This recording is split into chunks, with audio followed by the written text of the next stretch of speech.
pababa muna, then pataas.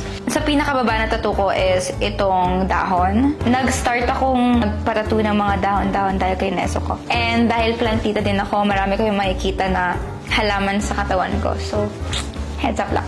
Ganda niya. Sa boobies.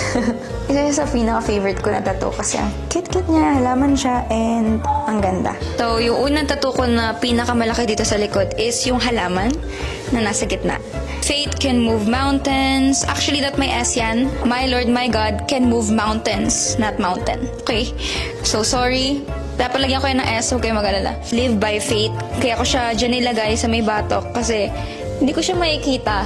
So, live by faith talaga, not by sight. Meron din akong fearless kasi I'm a fearless woman and I love Taylor Swift. Then may mga stars. Actually, ayoko yan. Mukha silang kuto. So, baka ipapatanggal ko yan. Okay, so I'm back. Next is ito namang sa tenga ko.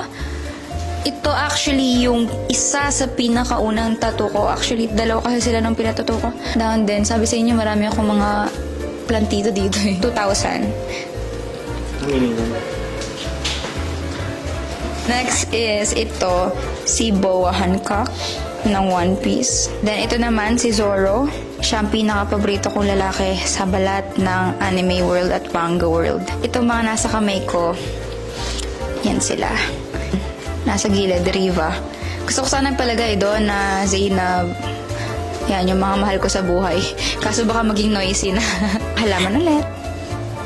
Then, meron akong halaman ulit dito. Then, meron akong Vivere Universum Vivus Vici. By the power of truth, I have conquered the universe. Then, meron akong couple tattoo namin ng mga friends ko, which is si Christine and si Mariah. Heart na may smiley face. No matter where you are, no matter where, never lose yourself.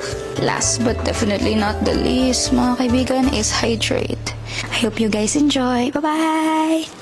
Hi guys! So today I'm gonna show you all of my tattoos because you've been requesting for this. Sige.